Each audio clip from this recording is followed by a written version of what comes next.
Knicks fans, it's time we talk about what's really going on here. It's been 4 straight regular season games without Mitchell Robinson, and at this point, nobody's buying that it's just load management. And with the Knicks heading into Milwaukee to face Giannis and the Bucks tonight, the timing could not be worse. Karl-Anthony Towns is clearly not 100% as he has a grade 2 quad strain that he's playing through so far. Yabusele is now questionable as he joins the injury report with a knee sprain, and the frontcourt rotation is thinner than it's ever been under Mike Brown so far.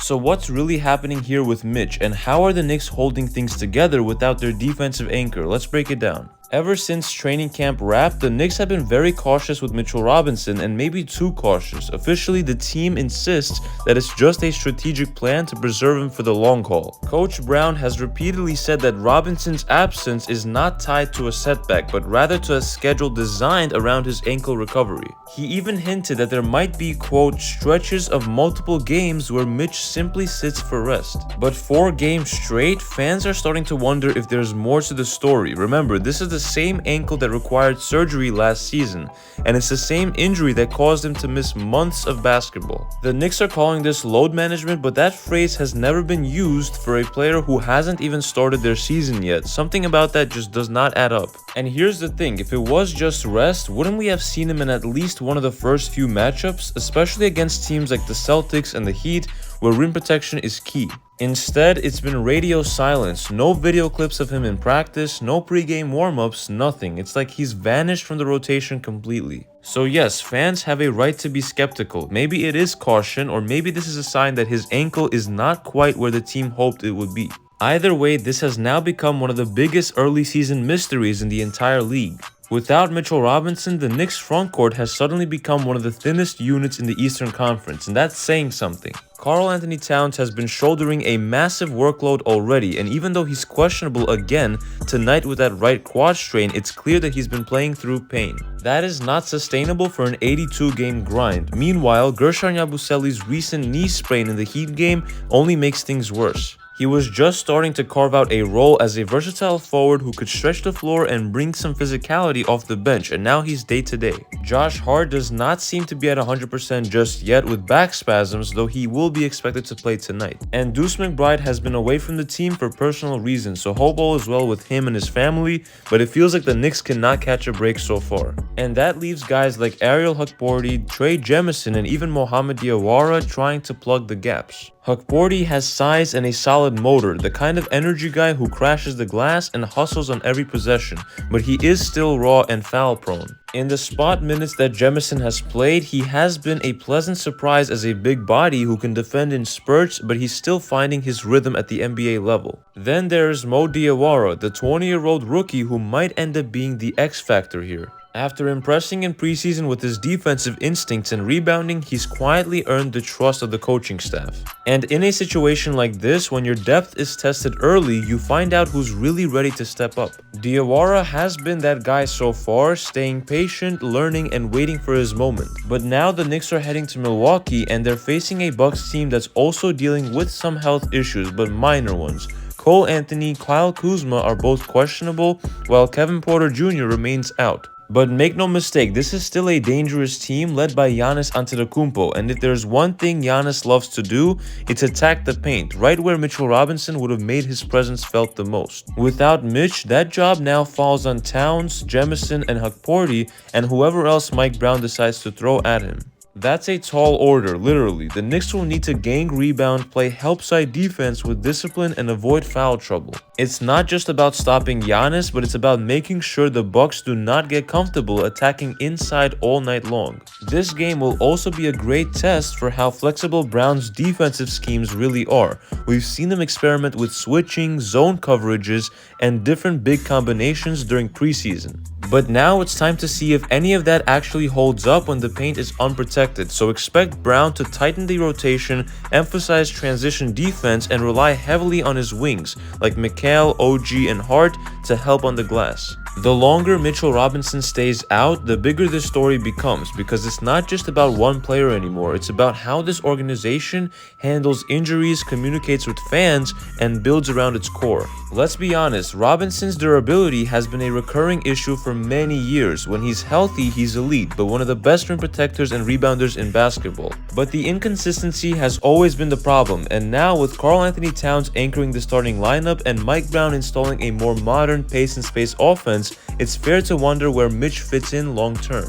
Does this absence open the door for someone like Hukporti or Jemison to earn real rotational minutes? Could the Knicks eventually even look to move off his contract if he cannot stay healthy consistently? These are very uncomfortable questions, but they are fair ones. And remember, this team's window to contend is right now. Brunson, McCall, OG, and Towns are in their prime.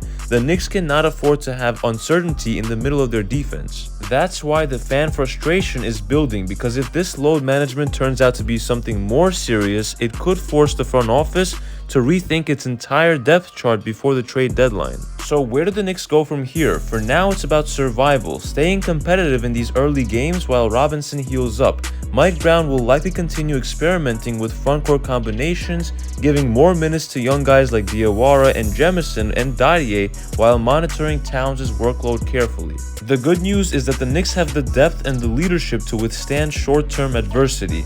Brunson has been phenomenal at holding the team together, and guys like McCall and OG continue to set the tone defensively. But the Knicks are walking a tightrope. One more injury up front and things could get messy fast. If there is one silver lining, it's that these moments often reveal unexpected heroes, so don't be shocked if Diawara earns a bigger role in the next few games, because he's already proven that he can hang defensively and he's got the energy that this team desperately needs right now. If we're being real, the Knicks' loss to Miami was a gut check. It exposed a lot of the growing pains that this new group is still working through. The final box score said it all. New York launched a team record 54 three-point attempts but hit just 15. That's less than a whopping 28% from 3, so guys like Jordan Clarkson and Guerschon Yabusele off the bench, the new guys who were expected to bring some scoring punch off the bench, just could not find the range. They combined to shoot 3 for 17 from the field, 0 for 8 from deep, and finished -12 and -15 respectively.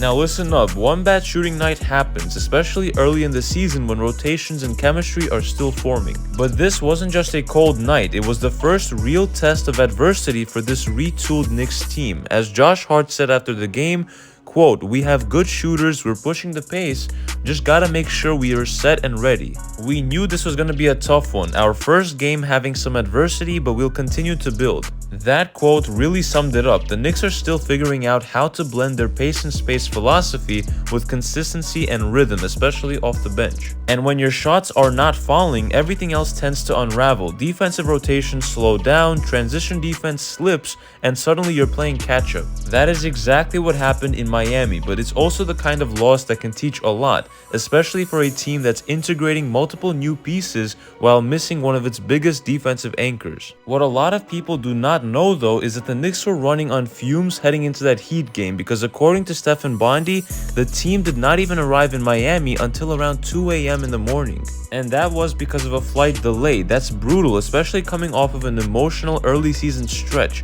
To them, it practically felt like a back-to-back. And you could see it in the way that they played. A step slow on closeouts, short on jumpers, and just lacking that trademark defensive energy that we've seen in their first few wins. It's easy to overlook how travel, fatigue, and schedule quirks can affect even elite teams. Mike Brown continuously mentioned before the season that he wanted to push the pace offensively, and that was his philosophy, and the Knicks have done exactly that.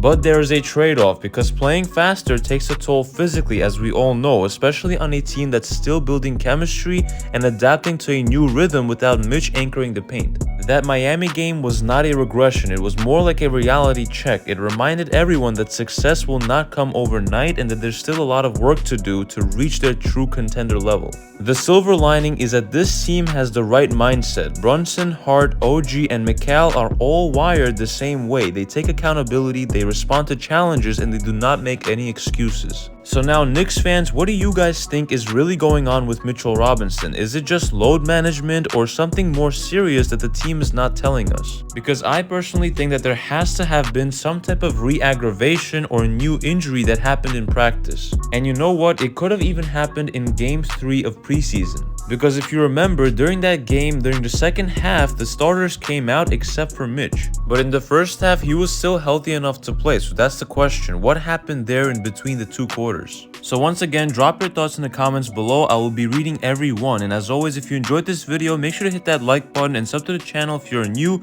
It's been KNYT here, and I'll see you guys in the next one.